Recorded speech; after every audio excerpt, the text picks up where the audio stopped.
I have 5 little rules that you can follow as you find your spark and bring your spark to life. The first is to go after the things that you want. Let me tell you a story. So a friend of mine and I, we went for a run in Central Park.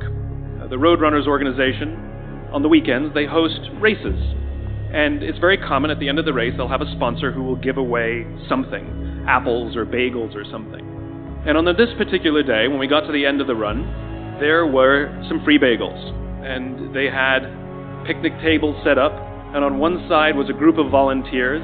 On the table were boxes of bagels, and on the other side was a long line of runners waiting to get their free bagel. So I said to my friend, let's get a bagel. And he looked at me and said, the line's too long.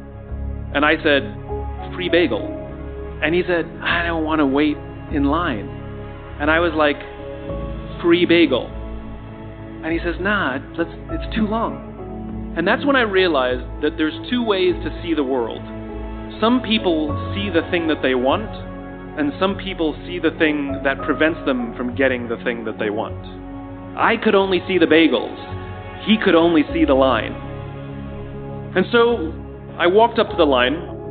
I leaned in between 2 people, put my hand in the box, and pulled out 2 bagels. And no one got mad at me. Because the rule is, you can go after whatever you want. You just cannot deny anyone else to go after whatever they want. Now, I had to sacrifice choice. I didn't get to choose which bagel I got. I got whatever I pulled out. But I didn't have to wait in line. So the point is you don't have to wait in line. You don't have to do it the way everybody else has done it. You can do it your way. You can break the rules. You just can't get in the way of somebody else getting what they want. That's rule number 1. Rule number 2. I like this one. In the 18th century, there was something that spread across Europe and eventually made its way to America called puerperal fever, also known as the Black Death of childbed. Basically what was happening is women were giving birth and they would die within 48 hours after giving birth. This Black Death of childbirth was the ravage of Europe, and it got worse and worse and worse over the course of over a century. In some hospitals, it was as high as 70% of women who gave birth who would die as a result of giving birth. But this was the Renaissance. This was the time of empirical data and science, and we had thrown away things like tradition and mysticism. These were men of science. These were doctors. And these doctors and men of science wanted to study and try and find the reason for this Black Death of childbed, and so they got to work studying, and they would study the corpses of the women who had died. And in the morning they would conduct autopsies, and then in the afternoon they would go and deliver babies and finish their rounds. And it wasn't until somewhere in the mid-1800s that Dr. Oliver Wendell Holmes, father of Supreme Court Justice Oliver Wendell Holmes, realized that all of these doctors who were conducting autopsies in the morning weren't washing their hands before they delivered babies in the afternoon. And he pointed it out and said, guys, you're the problem. And they ignored him and called him crazy for 30 years. Until finally somebody realized that if they simply washed their hands, it would go away. And that's exactly what happened. When they started sterilizing their instruments and washing their hands, the Black Death of childbed disappeared. The lesson here is, sometimes you're the problem. And my point is take accountability for your actions. You can take all the credit in the world for the things that you do right, as long as you also take responsibility for the things you do wrong. It must be a balanced equation. You don't get it one way and not the other. You get to take credit when you also take accountability. That's lesson 2. Lesson 3. Take care of each other. The United States Navy SEALs are perhaps the most elite warriors in the world.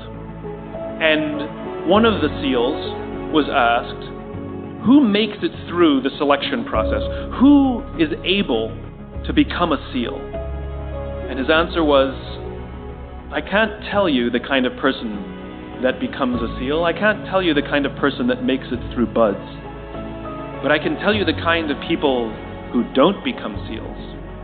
He says the guys that show up with huge, bulging muscles covered in tattoos who want to prove to the world how tough they are, none of them make it through. He said the preening leaders who like to delegate all their responsibility and never do anything themselves, none of them make it through.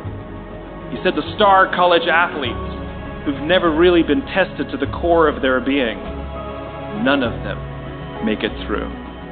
He says some of the guys that make it through are skinny, scrawny. He said some of the guys that make it through, you will see them shivering out of fear.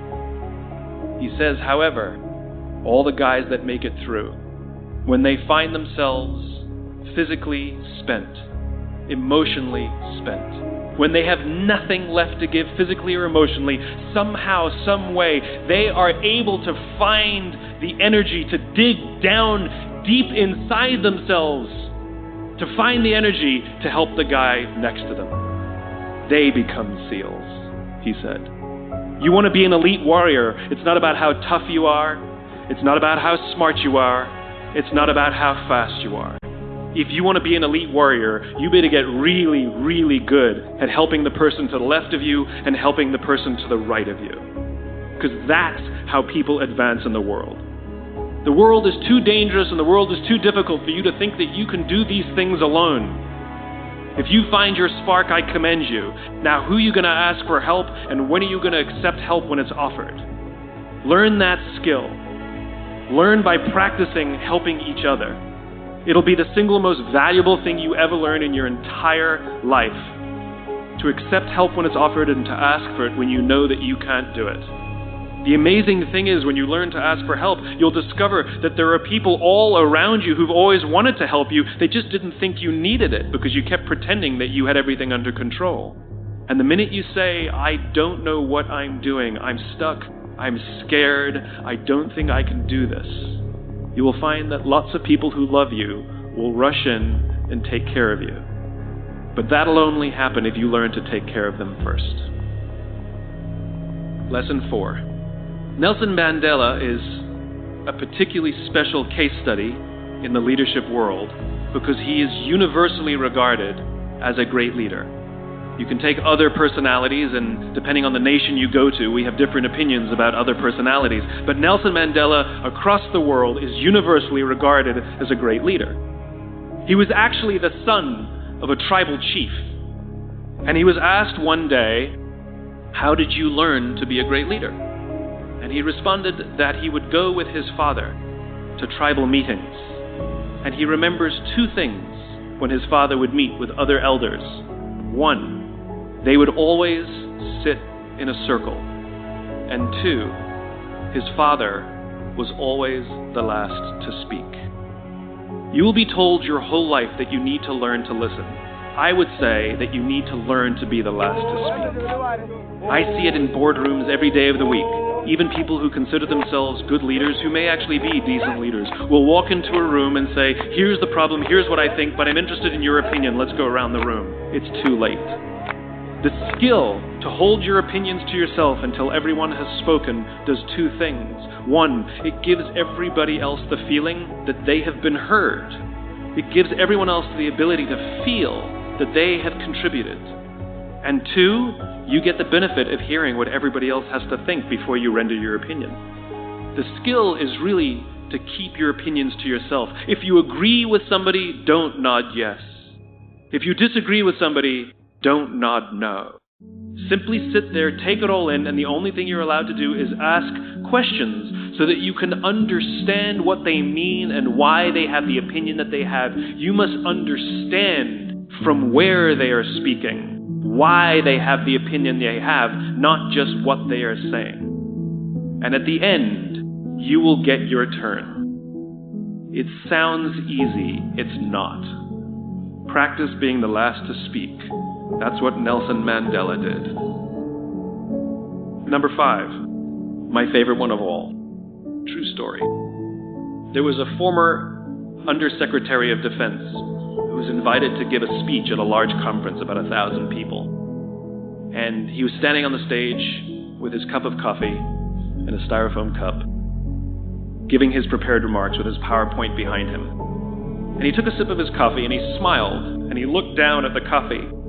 And then he went off script. And he said, last year I spoke at this exact same conference.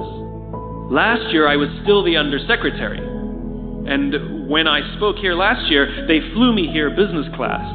And when I arrived at the airport, there was somebody waiting for me to take me to my hotel. And they took me to my hotel and they had already checked me in and they just took me up to my room. And the next morning I came downstairs and there was someone waiting in the lobby to greet me and they drove me to this here same venue. They took me through the back entrance and took me into the green room and handed me a cup of coffee in a beautiful ceramic cup.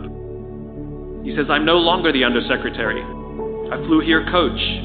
I took a taxi to my hotel and I checked myself in. When I came down the lobby this morning, I took another taxi to this venue. I came in the front door and found my way backstage, and when I asked someone, do you have any coffee? He pointed to the coffee machine in the corner, and I poured myself a cup of coffee into this here styrofoam cup. He says the lesson is, the ceramic cup was never meant for me.